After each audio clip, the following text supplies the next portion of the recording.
Hello everyone, welcome back to another episode of Dothy Aquatics. In this episode I'm going to tell you how to successfully grow Scarlet Temple, otherwise known as Telanthera. So you'll see in here I've got quite a tall leggy plant. I'll just get out for you. Right, so it gets really nice crimson red foliage. You'll see this plant has a whole bunch of green leaves at the bottom, which is indicative of it being grown in a low light environment and specifically in a hydroponic setup. So you see here where the white tip is on my thumb, that's a flower head. There's also another flower head just here on this stem as well. So they only flower if they're actually out of water. So that's how you know or main indicator if your plant has been grown submerged or immersed. So for the farms, they always grow them immersed because it's much more economical for them, and they can guarantee that it won't have issues such as snails or algae coming in on the plant. You'll see that this particular plant is throwing out a whole heap of aerial roots, and that's because it's gone into the water, and that's one of the ways the plant propagates. So you'll find quite often if you don't have the right setup and you buy it straight from the store, either in a pot or in a bunch, it'll start to melt back and get a bit of rot in the stem, and that's usually part of the conversion for the plant. So you'll need to trim off any dead ends, which I'll get for you now because I have purchased some in a bunch.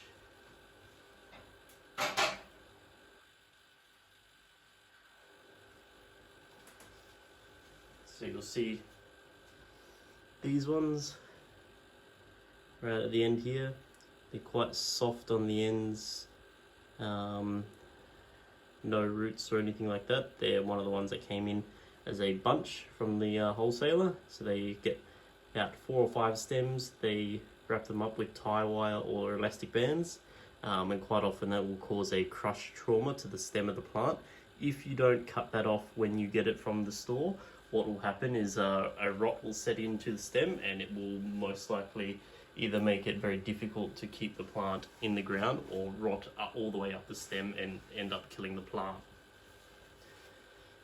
So you'll see how tall these ones are, whereas the nice aquatic grown red leaves are at the top. What you want to do is, if it's getting the aerial roots like this one down here, is just cut underneath the node and plant that. You can still keep this and let it reshoot from the base, but you'll get a lot better results with the actual aquatic growth. You can even cut it up higher nodes if there's more roots. If there's not any roots, it'll still sprout new roots out from the bottom of the stem. However, it'll likely take longer, so it's usually easier just to wait for it to start to get roots out on the stem. One of the easy ways to do it is do what I've been doing with these ones and just float them at the surface, and you'll find that every node will then start to shoot out roots. If they've got roots here and a nice stem at the top, just cut underneath this part here and then stick it into the substrate and get a nice looking plant. Or if you leave it for a while and let it shoot out new leaves from these nodes here where the roots are, you can actually cut it into segments and get multiple plants, but that's usually a bit more touchy and takes a bit more time. So if you're doing a fishless start with your plants, you can do it that way and achieve really good results. But if you've got fish in your tank, sometimes they like to uproot all your hard work. So I'll show you how I'm also producing it, because of the recent situation in Russia, the wholesalers are putting up their prices for a lot of their stock because the cost of delivery is going up as well. So just adjust the camera. So to try and keep prices at an affordable rate, I'm trying to grow as many of my own plants as I can. You'll see I've got an immersed setup going here.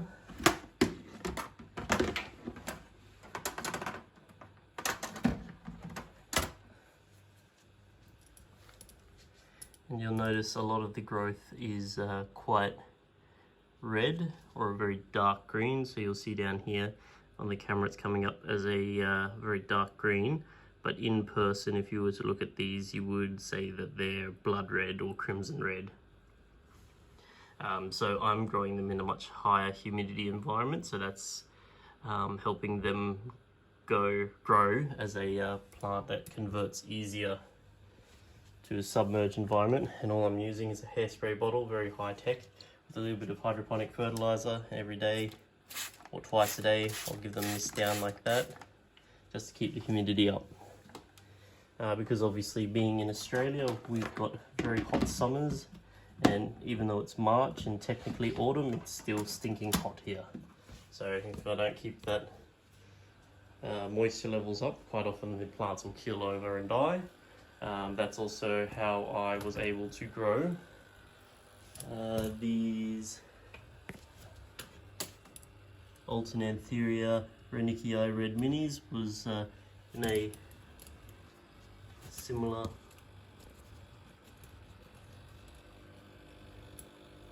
setup, and you can see how really nice and red they are, and they've converted to fully submerged aquatic environment without any issues, no melting, rooting out, looking really healthy, and they've grown about 3 centimeters or an inch since they've been taken as rootless cuttings off the stem of my immersed plants. And just growing them in a high humidity environment has really helped with the success of converting them over. So you can do that yourself just with a plastic shoebox and a light. Don't need anything fancy. You can even leave them in the rock wool fiber like this and just spray them down with fertilizer, and you'll still achieve the same results. So to get them to convert, if you're just going to buy them from the pet store or the aquarium, is have a very good lighting or highlight, as they will say. You see this light up here is a Aqua 1 light. It's a Plant Glow series. I've had this one for about 6 years, and the only thing I've had to do is occasionally change the power adapter over here, and the lights have been working fine for 6 years without issue. I leave the lights on for a good 12 hours a day. You probably don't need to have them on that long if you've got a better light. Like this is just a mid-range aquarium light, so it's still quite good for growing plants, but it's nothing high-tech. I do add CO2 into my tanks, or these 3 tanks specifically. So I add CO2 into here just to help all my fresh arrivals convert to submerged grown environments. So you'll see this is Rotala rotundifolia.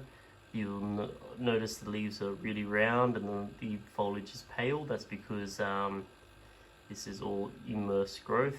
I'll get you a submerged plant out so you can see the contrast. So you'll see with the submerged grown plant, exact same species, the foliage is very fine, the stems are still green, but a darker green than this, more of a yellow orange, and the underneath sides of the leaves will get a nice purple tinge to them. It's another submerged grown plant at the back here of Rotala rotundifolia, and you'll see the contrast in the leaf colour and the iridescence on the bottom of it a lot better, whereas you see here it kind of has them, but it's more of a white colour.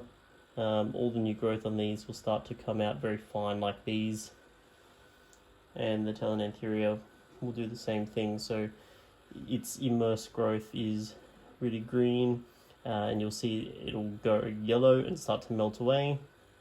All the fresh submerged grown stuff will come in with a really nice red colour if you're giving it that long period of light that it requires.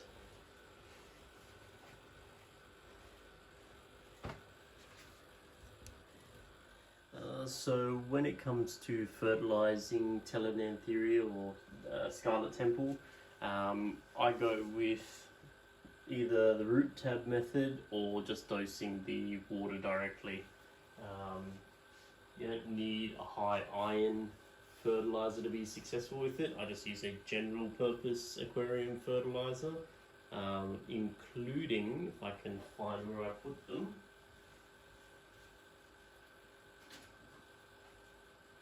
a general pond fertilizer tab that's aquarium fish safe. So this is one that you can get in Australia, very common, easy to find, just in Bunnings. It works amazingly well for root feeders or just even stem plants in general, because it's going to cause a little bit of an ammonia spike by releasing a whole bunch of nutrients in the water. So if I was doing a 4-foot tank like this, I could get away with just having 1 or 2 in this tank for this many plants, and it's still going to achieve great results. I'd probably plant it more underneath heavy root feeders such as a Amazon sword like these guys. But if I was to put it underneath the Telanthera with a healthy root system like this, it's going to achieve really good results as well. So you don't need CO2, you don't need any expensive iron fertilizers or anything like that. I just grow it all in pebbles. Aquasoil will of course help, but it can be quite expensive. So if you're going to go the method of choosing the most important things to grow red plants in general, not specifically Scarlet Temple, the most important thing I would say first and foremost is the light, followed by the substrate that you're going to use, less so the CO2. CO2 will definitely help it convert and grow well, but it's not necessary for growing red plants. If you're going to use aquasoil but money is an issue, what I tend to do is get a container, scoop out a cupful of aquasoil like this, and when I plant the plant in the substrate, I'll use this similar to the way you would plant something in the garden, and put the aquasoil just around the root base of the more temperamental or harder to grow plants, and you'll find that it's a very cost-effective way of getting them to grow without having to spend an arm and a leg on expensive aquasoils to blanket the entire bottom of the tank. Just pick and choose which plants are going to get it, because not everything will require it. Like the Copa, for instance, right here, these ones are all converting, so this has got all healthy heads of new submerged grown leaves growing on it. Those are plants I wouldn't even worry about putting plant fertilizers in to get to grow if you've got a good light, just because if you've got fish that are going to cause a reasonable amount of waste, like a whole tank full of guppies like these platinum guppies, they're going to fertilize those sorts of plants no problem. And with the red plants, just give them high light and minimal fertilizer, you should still be able to achieve good results. Because with plants, if they're going green and they're a red plant, usually that means they're starving for nutrition. So the green pigments in a leaf is what actually photosynthesize for a plant, so that's got the chlorophyll in it. The red parts of plants don't actually do anything for it, they're just there per se. I mean, of course the leaves will transpirate in the water and do a gas exchange or nutrients exchange, but they're not actually going to produce the basic sugars that plants need to survive. So only the green leaves will actually do that for the plants.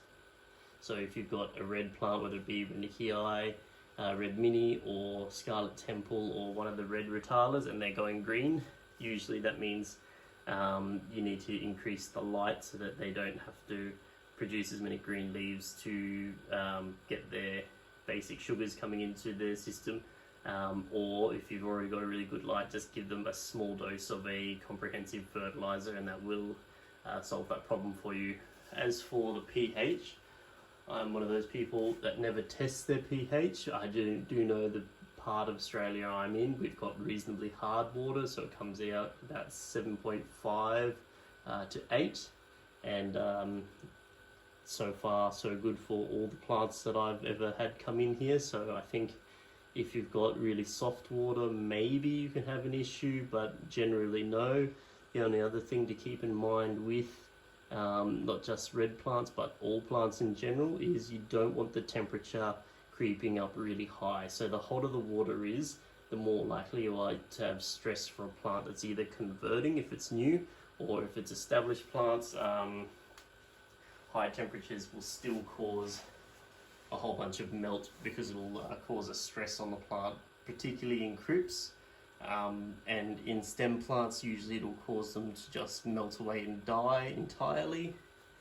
So you don't want the temperature going, you know, all the way up 30 degrees unless you have to. So I can't remember the conversion for Fahrenheit, but 30 degrees Celsius I think is at 80 something degrees Fahrenheit. So you don't want it going all the way up to there for any of your plants.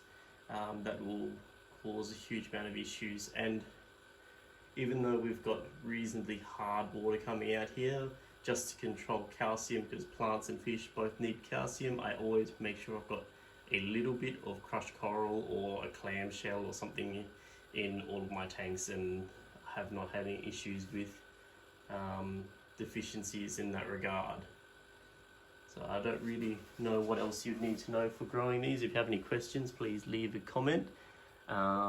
Sorry that I always sound like I'm out of breath for these videos, but I'm leaning forward, and leaning forward is not my strong point. Before I go, I'll show you my little gardener Achilles. I'm very happy with these little guys. They're only just now 8 months old and have already started laying eggs. So I got my first batch of eggs today. My Bosmani rainbow fish, I've just changed the mop for them today. I got a whole bunch of eggs out of them. There's 2 boys, 2 girls in this tank. I feed them bloodworm once a week and then a high protein pellet for the rest of the week. And if they're really lucky, I scoop out some live brine shrimp for them when I hatch their eggs out. I just put the entire spawning mop into this little bucket. Not much water in there because it's not going to be a permanent home for the fry. I like to use a white bucket when I'm hatching out the fry from the spawning mop, just because, especially for rainbow fish, the fry come out quite dark, so you'll see what looks like little wriggling eyelashes into the base of the bucket, and that has been an easy way for me to actually sort out the fry. And then here, these 2 girls are getting quite old. Gardener Achilles fish don't live that long, but they've got a new toy boy in here who's getting quite fat, eating all their bloodworm, and I should be getting some good eggs out of them this week, judging by how round their stomachs are starting to go again. I hope you enjoyed the video. If you have any questions, please leave a comment, and if you enjoyed it, please leave a like. Thank you.